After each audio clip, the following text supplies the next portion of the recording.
So I'm really excited to give you just a very quick introduction. My name is Ruth Barrero. I'm the coach of four teams located at Clearview Regional High School. And the team that's going to present today, 9848 GearView, is our varsity mentor team. And they've been working really hard on making sure that newer and rookie teams are supported as they are, embarking on their journey here. So with that, I'm going to go ahead and turn this over to our three students. We've got Mitch, Gabe, and Alex presenting for us today. Thank you, Ms. B, for the introduction.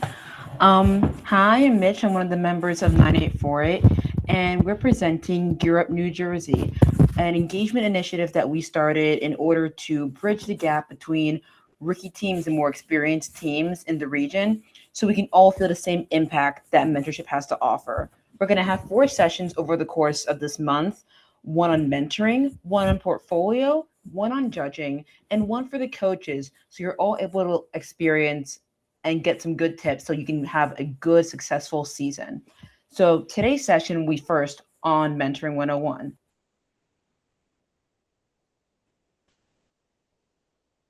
Okay. So a couple things we'll be going over during this presentation is first, the importance of mentoring and why we want to engage in it. Secondly, what to expect as a mentor and a mentee. And 3 common scenarios that you may encounter as a mentor and mentee in this process.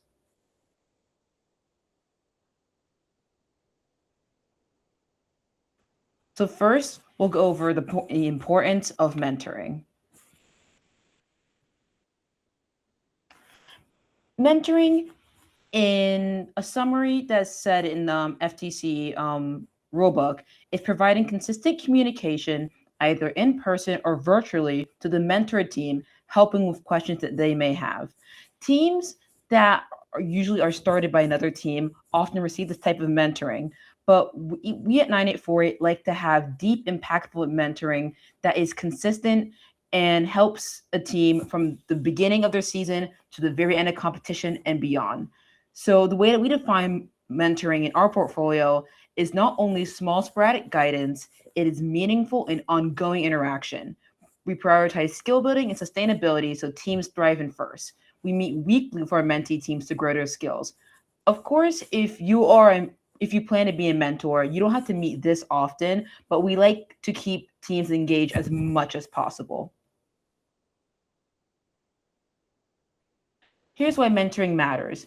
Mentoring helps this network of knowledge grow among teams. With teams that are newer starting to participate in FTC, you need to have these older teams share their experience and share their knowledge because there's only so much knowledge you can get from looking at forums online. And first is about gracious professionalism, and mentorship is a key factor about that.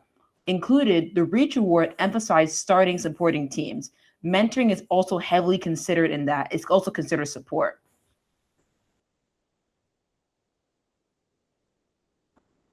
And I'll hand it off to one of our other team members to continue.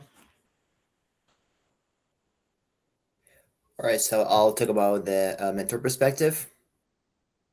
And if you could go to the next slide, I do not have access to it. So what to expect as a mentor? It will be a scheduled session. Usually decided before the meeting date.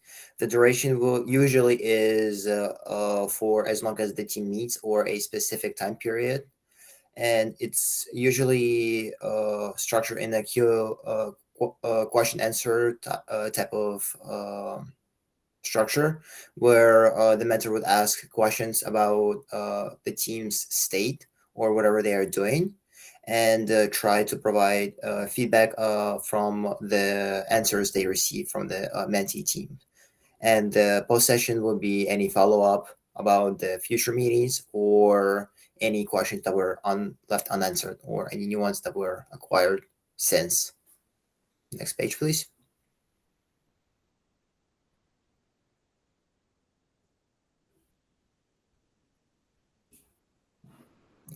How to be a helpful guide.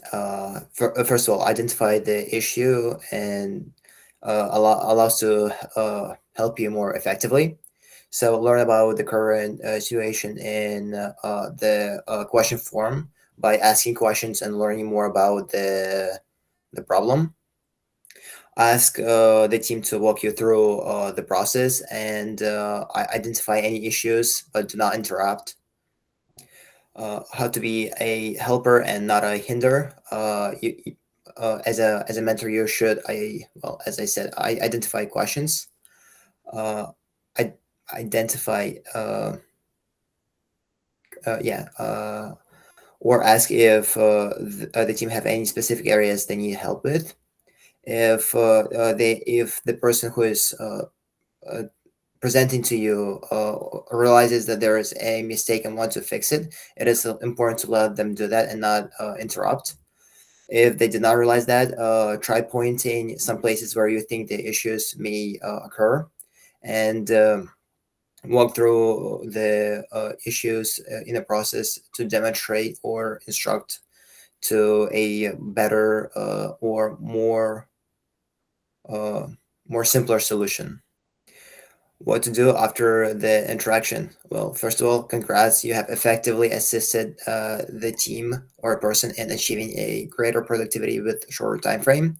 Now, moving forward, it is important to move to another team member, and it is important to remember that someone who did not have any questions prior to or at the beginning of your session is not going to not have any questions as the session continues.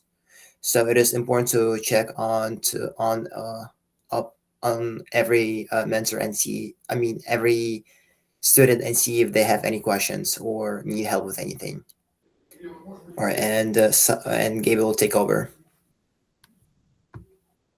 All right, so now we're talking about the perspective of the mentees. So like what to expect as a mentee. So it could be scheduled, shouldn't be erratic mentoring. It should be scheduled, be consistent. It should be most of the working meeting, if not all of it. And there should be Q&A, like there should be mentors ask questions or mentees ask questions, answers. Like there should be good learning and like productiveness going on as a mentee, as a mentor. And then like post session, ask for advice, what's the next plans, stuff like that. So a big part about being a mentor mentee is to use the mentors you have effectively and identify an issue that you want them to cover. So prioritize your resources, ask the questions about problems you have, and like challenge you have that you can't seem to figure out, ask your mentor. A good source of outside knowledge, and they'll think a different way than you. So it's a good way to challenge yourself and your mentors, and just don't be afraid. Like we all have questions. It's not like no big deal. And then how to prepare to receive help. So I mean, first, like be open-minded, listen to the advice before taking action, ask questions about it. Yes, be open-minded and try not to be defensive. Like no one's trying to harm you. No one's trying to be offensive. Like just be open-minded and just take their advice. So what to do after interaction? Say you have a productful meeting and went well. You got questions answered. Product work has been done. And what do you do after that? So there's no stupid questions, and it's like jot it down. Just go next slide. I'll just finish this up, I guess. We can go in the common scenarios. So this is referencing CAD design. So mentee has a prototype, ask the mentor if they think it's worth incorporating it. And as a mentor, you should provide feedback as a part or an entire robot and help mentee troubleshoot. So just like try to be as helpful as possible. Don't just give them like bland answers. Give like full on work with them and be cooperative. That's about it. Next scenario, please. And then programming. So they need advice with making your system advanced sensors or autonomous. And the mentor could offer resources, guide them through the potential programming. They could give them links or something, like offer resources or guide them with it. But like you also have to make sure, don't do it for them. Like make sure everything's guided. Like we don't want to be doing, mentors don't want to be doing the mentee's job. It's supposed to be a learning experience for the mentees. All right, next scenario, please. All right, so non-text scenario. So provide feedback and tools that the team can use, initiate practice sessions where teams work on presenting skills. So as a mentee, you should actively listen, ask follow-up questions, like question what the mentor is saying, like make them, challenge them, make sure they're confident what they're saying, and provide good feedback, and the mentor should do the same. And I think that's it for scenarios. So next slide. So if you have any questions, the three of us. Oh, my bad. There is additional resources. Here's all the info we got this from. All these are good sources for additional info, like programming, building, CAD, stuff like that. Judging, just a big thing because leagues are coming up. So that's it. Next slide, please. I also want to add that Game Manual 0 has a lot of information, not only on specific things in FTC, but also on how to build, how to work with some basic sensors, and also an overview of awards and explaining the FTC process. So if the resources that you're seeing are a bit too wordy in nature and you're a bit confused with it, Game Manual 0 is also really helpful. I'm also going to post the link to Game Manual 0 in the chat so you can all visit it on your own time. And now we're going to move to questions. So you can all unmute, put something in the chat, any question that you may have about mentorship, being a mentor, and what to expect. Right, and I want to add on to that. So as you all are starting to think about some questions you might have, I see there's a couple of teams here. I know one that's interested in becoming a mentor team, Honeycombs, and then I know there's a few teams that you all are mentoring already. And then also I saw at least one team that's, wanting to start this process. I wanted to see if, Shari, would you be willing to share a little bit from a coach's perspective who's been receiving mentorship from 9848 for a couple of years now? Would you mind sharing a little bit about that experience? Yes, actually, I think that my team has gotten so much out of the mentor-mentee relationship. We've had wonderful mentors all through the years. I always think, oh, I'm going to miss them. I'm never going to find another good mentor. And then next year, I love them just as much. So it's just a constant influx of wonderful kids coming out to help us here at C3. And my kids have really learned to like embrace the relationship and get a lot out of it. Like the first year, I think they really didn't know, and I didn't really know, like, what do we do? How do we handle this? But it's wonderful. And I've also seen growth just in the GearView mentors who come out. Like I've seen from year to year to year, they really seem to know, this is how we guide another team. Like they've really grown each year in how they address it. It's wonderful. They help show a big variety of things to our students. They help them, hands-on if they need it. They help just guide them, show them CAD. That's one thing that we really still trying to get a hold of and start the CAD process, which we really haven't yet. But it's really helped us grow in our portfolio and just in the design of our robot. It's really gotten better and better every year. So I love it. All right, thank you so much for sharing. So I think I haven't used this Q&A forum before, but so I think it should be up so you can ask a question. If one of our kids, Mitch or Git, somebody ask a question so I can see what it shows on this side. So I'd like to open it up. You've got myself as a coach for, let's see, this is my 11th year coaching. And then the 9848 team members. We're happy to answer any questions as you're thinking about starting to help mentor other teams. If you're becoming a mentee team, this is like your new rookie year. What questions can we answer for all of you?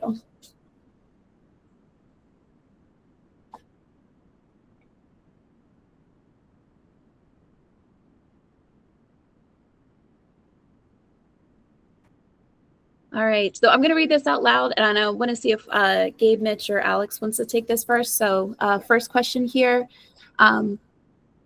As a rookie team, how do we find a mentor team? So Mitch, Alex, Gabe, if we have a team that wants mentorship, what could we do? I'll take this question. I think most teams that we've ended up mentoring, whether it be ones that are local or ones that have asked for calls overseas, they simply email. Email, send them an email, send them a message on Instagram. Teams usually check those very often and they'll give you a response.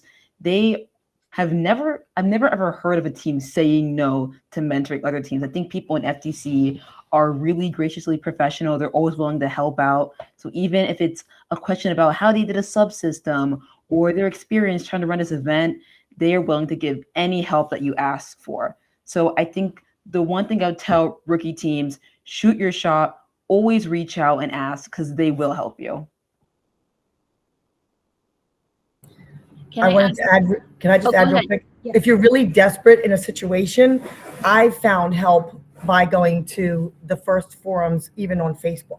Like I've gone on Facebook and just asked a question, and it's neat because you can just upload a picture and say, like, is this what I'm looking at? And can anybody help me? Like, I don't know what this part is called, things like that. And you can get help right there. And sometimes that can lead to somebody local who reaches out to you about mentorship as well. Yeah, can I also ask to GearView, does your team have a program that helps match mentor teams with mentee teams?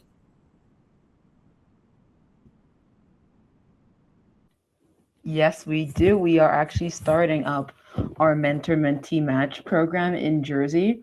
So along with the GearView system, we have teams that are joining as mentor teams. Some teams are joining as mentee teams. So what we plan to do is connect you with a team that's either able to meet with you virtually, or if they're close enough in distance, meet with you in the area. So we can help you connect to these networks without needing to know teams in the area. I think it's really helpful that you're not only able to meet teams that are maybe in your league, but maybe teams that are outside of your league that you don't see them in competition as much. And it just really helps grow this network of other teams.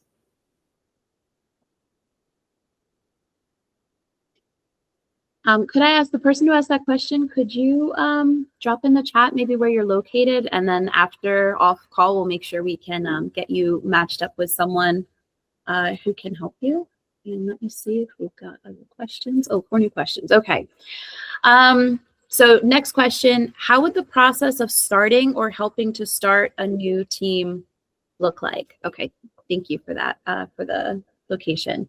All right, so what does it look like when, and I want to say, and I apologize if I mispronounce this, is it Karas?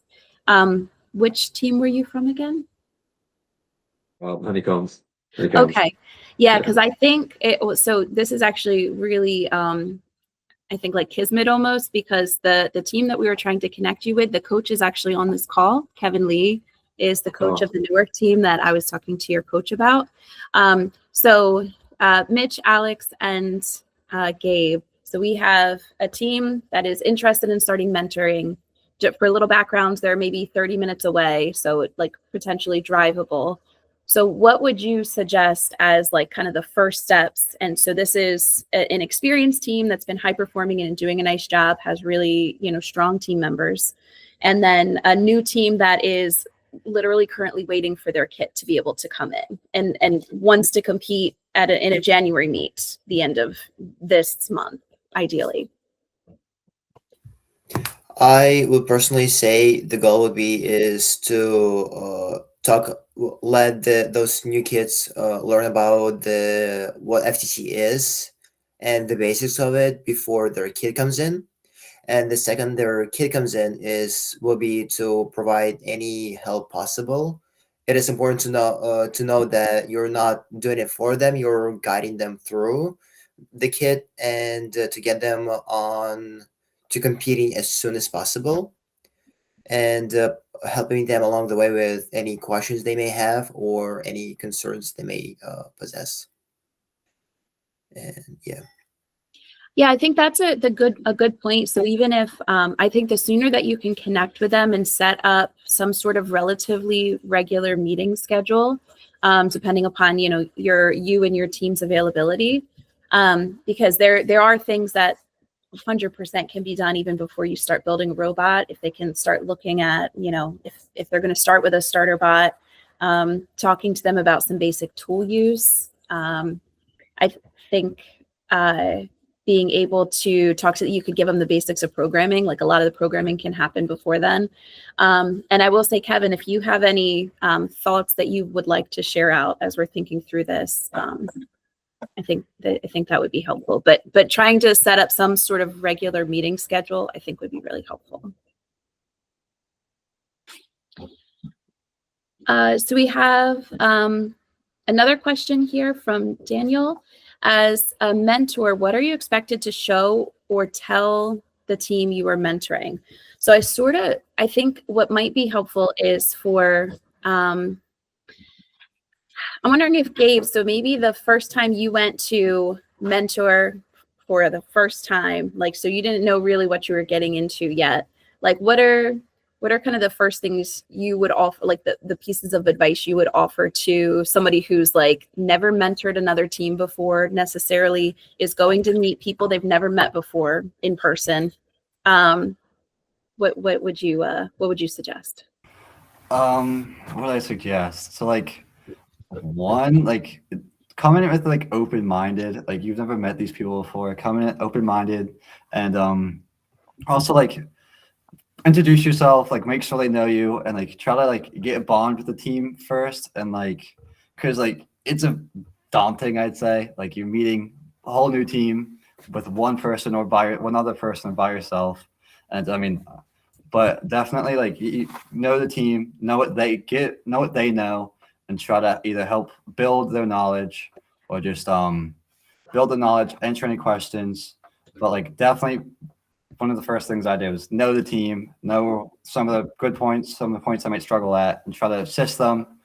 I mean, that's really it. It's honestly also just depends on the team and what questions they have. Okay, so what I'm hearing from Gabe, and I'm going to throw this to Mitch and Alex too, because I'd like to hear both of your perspectives. So I'm going to sum up what I think I heard you say, Gabe, and I think starting to develop like a relationship with them so that they're comfortable to be able to talk to you and you with them is kind of one of the things that you think is foundational. Does that sound about right?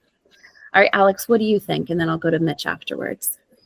Yeah, I totally agree with Gabe, and it is always important to have the team that you're trying to help be comfortable with you.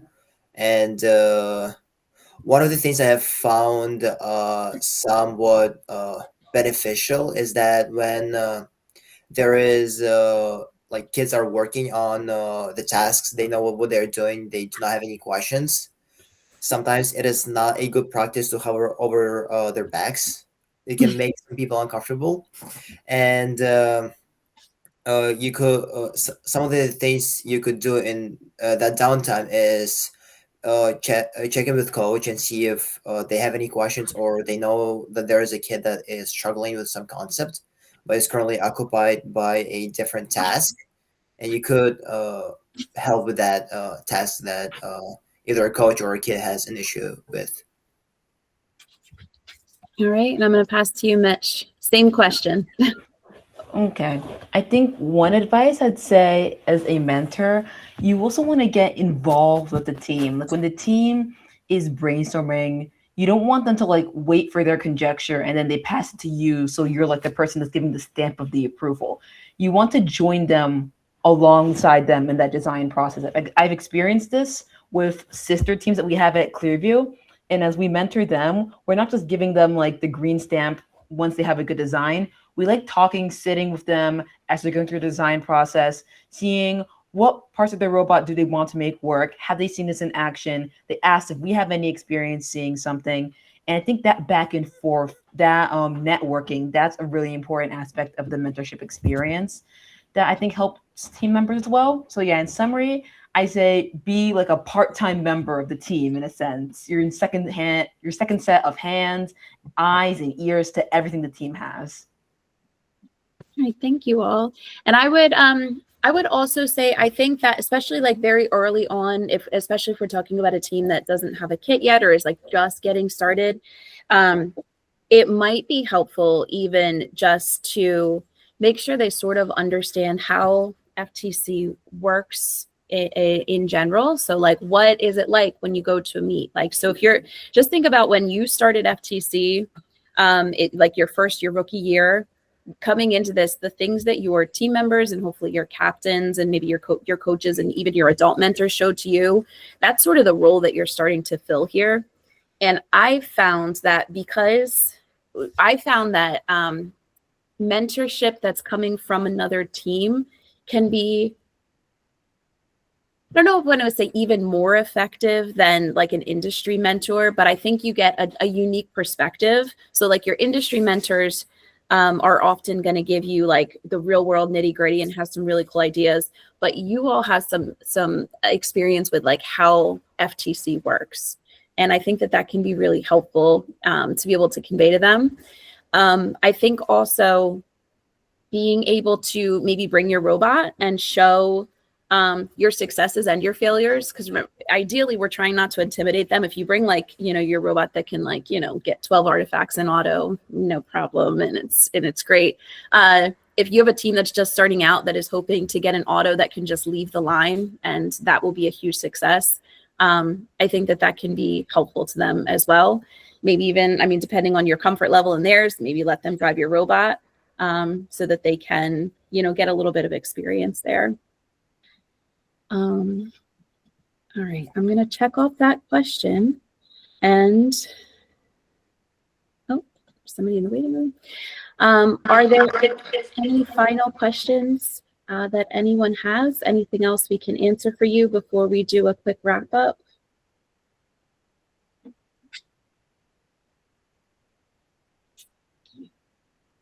All right, well, I'll leave the Q&A open. I know that the team and I can hang out for a few more minutes. Mitch, would you mind going back to the first slide that has kind of the schedule for the next couple of sessions? Next slide as well, yeah. Oh, all right, go ahead. You were right ahead of me.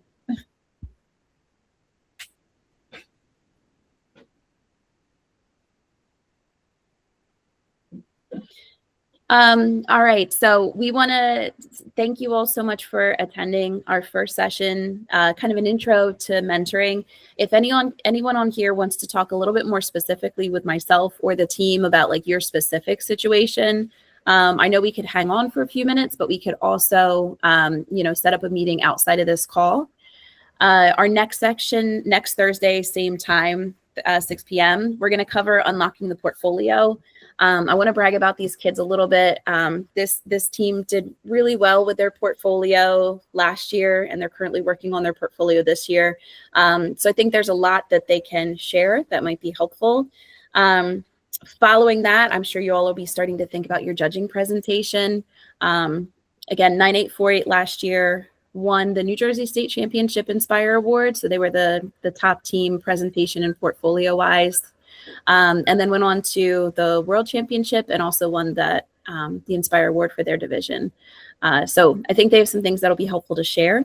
And then the final session, I myself, along with two of my parent volunteer coaches, are going to do a Q&A for coaches. So any questions that coaches have tied to all things FTC, we'll be happy to do. All right. All right, thank you all for coming. If you have any final questions or want to hang on, you're welcome to. Otherwise, have a good night and we'll see you next week.